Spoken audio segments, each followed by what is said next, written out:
ಸೀತೆಯನ್ನು ರಾವಣ ಅಪಹರಿಸಿಕೊಂಡು ಹೋದಾಗ ರಾಮ, ಲಕ್ಷ್ಮಣ ಈ ಪ್ರದೇಶಕ್ಕೆ ಸೀತೆಯನ್ನು ಹುಡುಕ್ತಾ ಹುಡುಕ್ತಾ ಈ ಪ್ರದೇಶಕ್ಕೆ ಬರ್ತಾರೆ.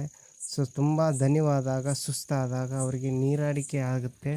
ಆಗ ಎಲ್ಲೇ ಹುಡುಕಿದರೂ ನೀರು ಸಿಗೋದಿಲ್ಲ. ಹಾಗಾಗಿ ರಾಮ ಏನು ಮಾಡ್ತಾನೆ, ಈ ಪ್ರದೇಶಕ್ಕೆ, ಈ ಜಾಗಕ್ಕೆ ಬಿಲ್ಲನ್ನು ಹೊಡಿತಾನೆ. ಹೊಡೆದಾಗ ದೊಡ್ಡದಾದಂಥ ಬಂಡೆ ಹೋಳಾಗಿ ಅದರಿಂದ ನೀರು ಹೊರಚುಮ್ಮುತ್ತೆ. ಹಾಗಾಗಿ ಇದನ್ನು ಇಲ್ಲಿಯ ಜನಗಳು, ಇಲ್ಲಿನ ಲೋಕಲ್ಸ್ ರಾಮನ ಬಾವಿ ಅಂತಲೂ ಕರೀತಾರೆ. ಸೊ ಹಾಗೆ ಕೆಳಗಡೆ ನೋಡಿದರೆ ಕೃಷ್ಣನ ಒಂದು ಚಿತ್ರಣವನ್ನು ಮಾಡಿದ್ದಾರೆ. ಕಲ್ಲಿನಿಂದಲೇ ಕೆತ್ತಿದ್ದಾರೆ ಕೃಷ್ಣನ ವಿಗ್ರಹ. ಸೊ ನೋಡ್ಬೋದು, ಕೊಳಲನ್ನು ಹಿಡ್ಕೊಂಡು ನಿಂತಿರುವ ಹಾಗೆ ಕೆತ್ತಿದ್ದಾರೆ ಆ ಕಲ್ಲಲ್ಲಿ.